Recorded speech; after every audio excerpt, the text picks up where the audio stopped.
Hello, good morning, good afternoon, good evening, wherever you are. Welcome again to another Talk Architecture episode with your host, Naziaty Mohd Yaacob. Yes, a bit about myself. I was a former associate professor at University of Malaya for 25 years and also a lecturer at UTM, University Technology Malaysia, for 3 years in the 90s. And I only worked with Kevin Matlow 6+ years with Design Thesis Studios and second year studios. So I was trying to search for a part-time architect or architecture critic, rather than critique, critic, to participate in our interims and group crits and finals. And I worked with Kevin since 2008, and there were times when we were not working together, but that was just due to me having to take sabbatical. And the last time we worked together was in 2020.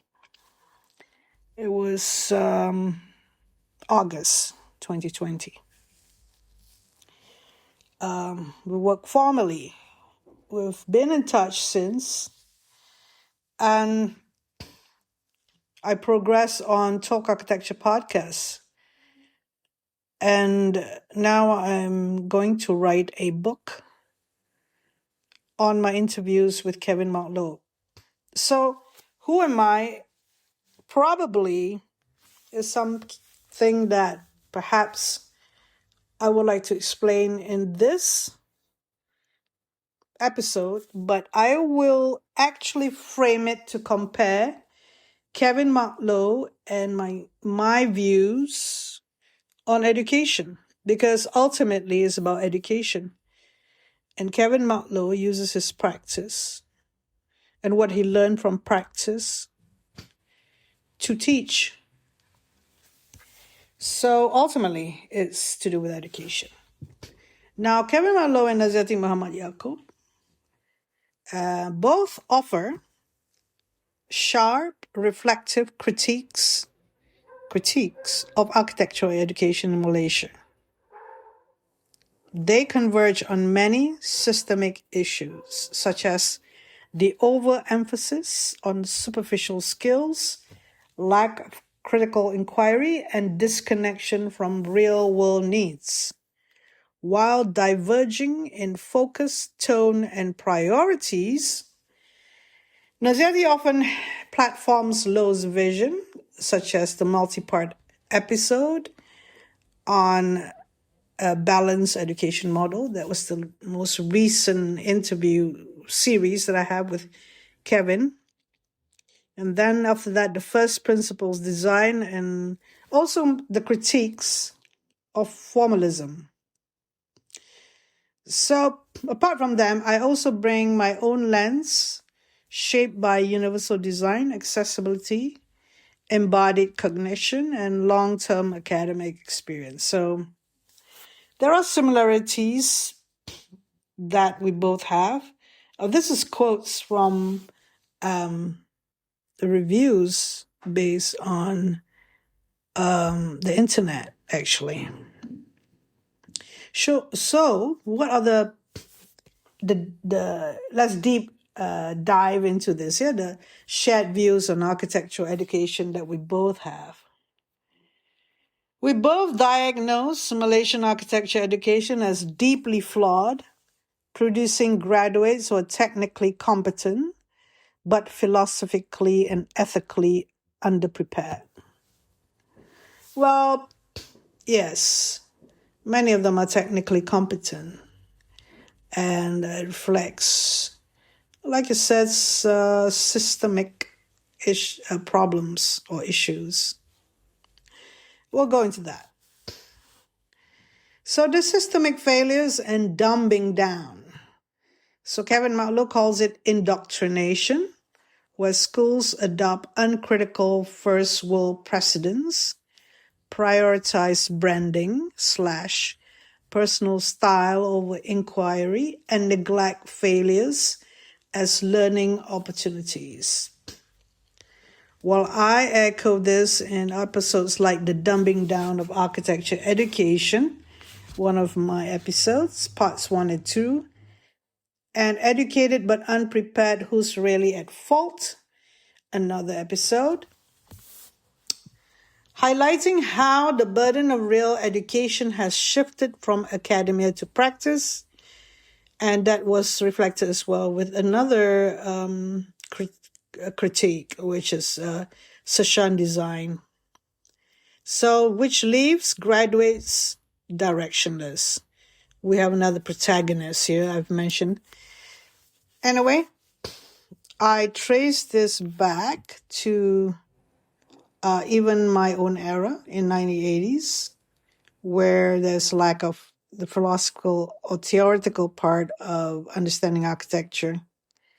However, that was, yes, of course, the country was going for a more vocational training rather than liberal arts.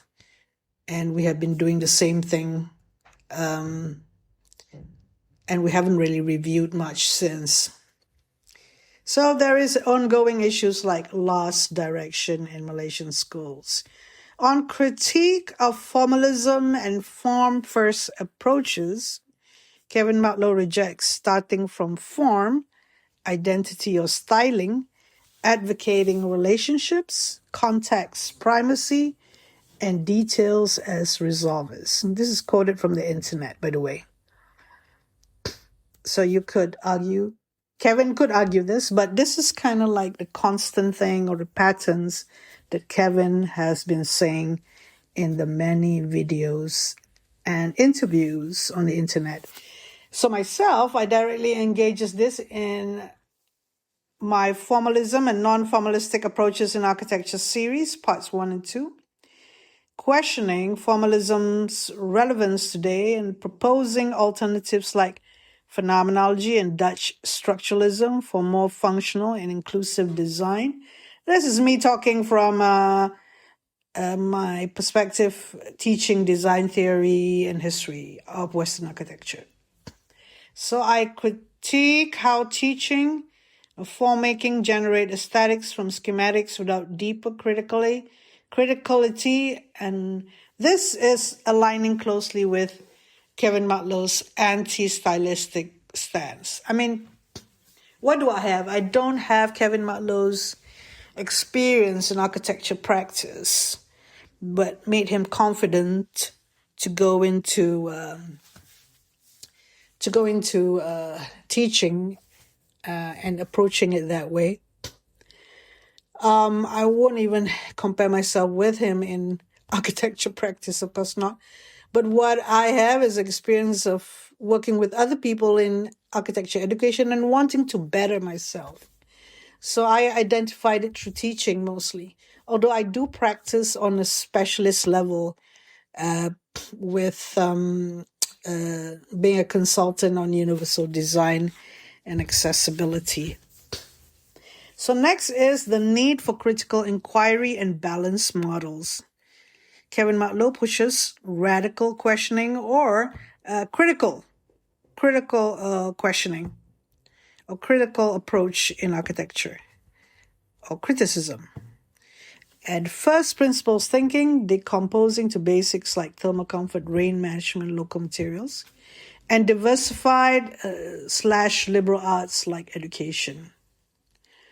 For me, I explore this in the episodes on designing from first principles, analyzing Lowe's Safari Roof House, the balanced education model, multi-part conversation with Kevin Matlow, and dialogic studio critique methods, advocating deeper comprehension, reduced power imbalances in crits, and inquiry aligned with human flourishing. Other points that we have is relevance to Malaysian topical context. We both emphasize on local appropriateness, Kevin Matlow on monsoon specifics and the 97%, myself on inclusivity, aging in place, sensory architecture, and universal design as essential content missing from curricula.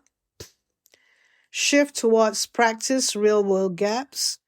Both agree academia often fails to prepare for employability, collaboration, ethics, and societal impact, leaving firms to fix graduates. So here we are verifying Sashan Design's critique as well.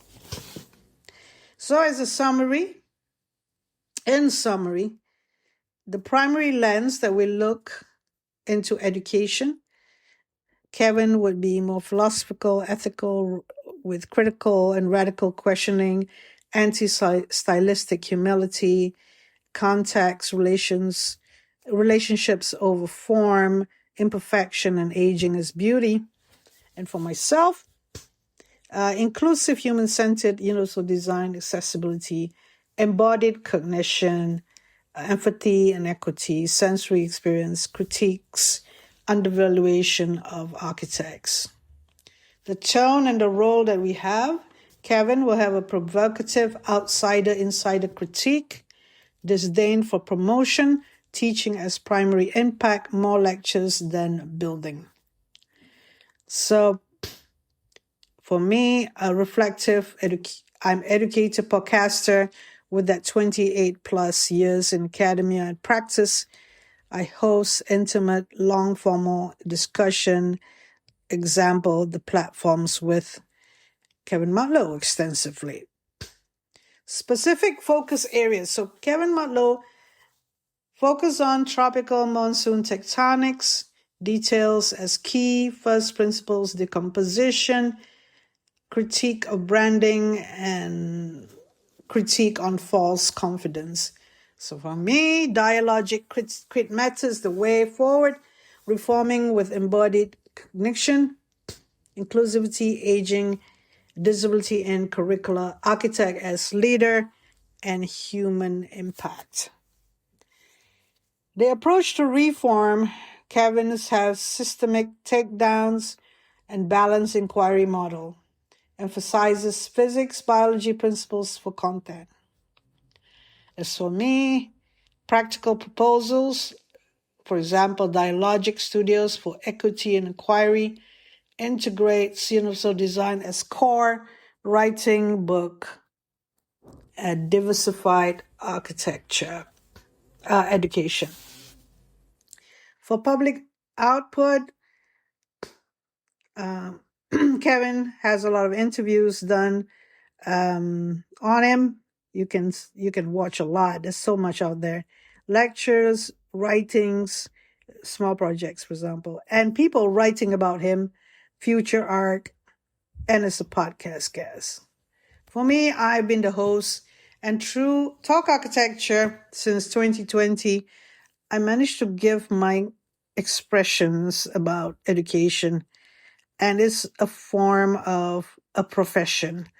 So there are episodes on formalism, first principle, which is based on Kevin Lowe focus, and dumbing down as well. I talk about dumbing down and Malaysian schools direction. So the overall comparison, we have Kevin Lowe and myself, a highly complementary voices in Malaysian architectural discourse. Kevin provide the sharp paradigm-shifting critique that is against indoctrination and form obsession, while myself amplifies and extends through my podcast, often analyzing Kevin Matlow's ideas in depth about first principles episodes, for example, on Safari Roof House, and then layering my expertise on inclusivity, embodied learning, and studio reform. We both align strongly against formalism's dominance and for inquiry and context-driven education. But I do add this stronger social ethical dimension on universal design and equity in crits and human flourishing, because it's rooted in my belief and, shall we say, identity and academic plus practice background. In our collaboration with using my podcast platform, we show mutual respect, and I do use Kevin Matlow's philosophy to illustrate broader reforms, while Kevin Matlow's views gain a structured platform with me. Together, we advocate for education that produces thoughtful, inclusive, place-responsive architects rather than branded designers. So, in this regard, I'm just gonna put it out there, the similarities and how we complement each other, because in writing this book, it has to go deeper, and a deeper connection with the audience as well in terms of where we're getting at. So this particular episode that I wish to state here, give a pertinent overview of how this book will be shaped, and using quotes and anecdotes from Kevin Matlow's interviews, pure verbatim anecdotes, but giving an angle of reflection by myself. You can see where this is going with the book. I hope, because I need to be the author of this book and get Kevin's blessings, obviously, and also have it published very much sooner than I would. I don't want to delay this, because I've been delaying a lot of publications in my life, and this is something that needs to be done immediately. So we'll go into the next part of this. This is the first part of what I'm talking about with regard to the book, and comparing my views with Kevin Matlow's on education. And I hope that you can understand where we're coming from. And as much of it is a reflection on what the content that I have produced in Talk Architecture, and much of it is the research or the review on Kevin's interviews elsewhere and also with me. And so that is what it is. Thank you very much.